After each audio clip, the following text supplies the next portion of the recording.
I started my art journey in the world of painting, specifically in the world of figurative painting. I was always inspired as a child by a couple of references. Disney was really inspirational, the way that they combined visual art and music art, and they made these really beautiful ideas come to life. That was in the world of animation. And then I was also always inspired by the art in the church. And I always wondered why art was so powerful at conveying ideas.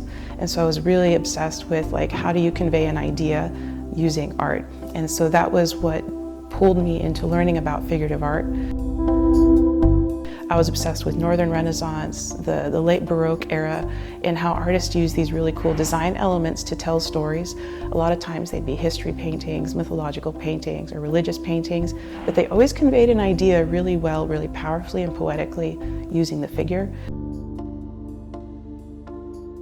My name is Knutsen. I go by Kat. I identify as a visual and performing artist.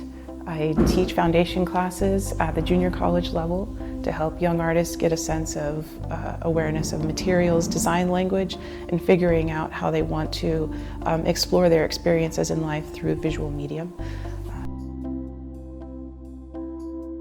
When I was in graduate school, I was finishing up my master's degree in art, in fine art, and I was focusing on painting. And at that same time, I started to jump into the world of animation, specifically stop motion animation. And it wasn't a planned out animation approach. I was really obsessed at the time with how the material of oil paint on canvas moved through time, to see what happens when you take a painting and you make it move.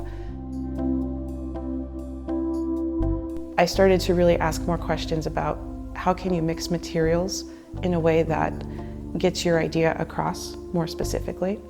And that was a bit of a opener into what would become being a multidisciplinary artist, or an interdisciplinary artist, or what some call a cross-pollinating artist. A cross-pollinating artist, to me, is somebody who looks at a specific material approach, a specific design approach, specific conceptual series of ideas they're exploring, and they look at that through the lens of another medium.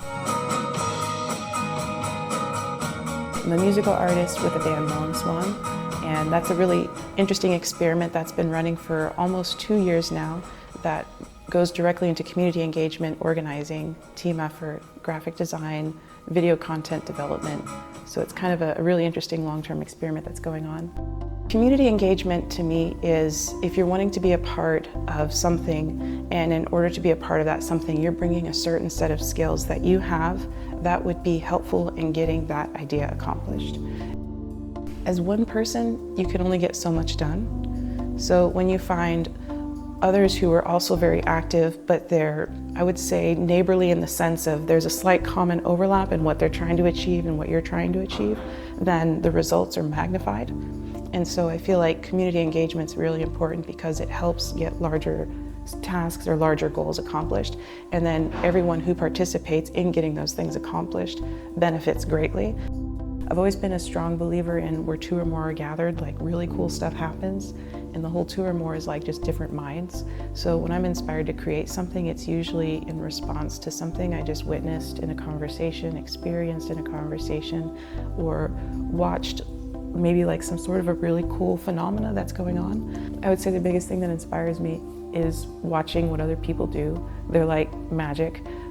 There's different skills, different strengths, different struggles, different challenges people have gone through, and how they responded to that, to me, is very like alchemy-like. Like they took what they were dealt or what resources they have and they built from that. That's magic to me.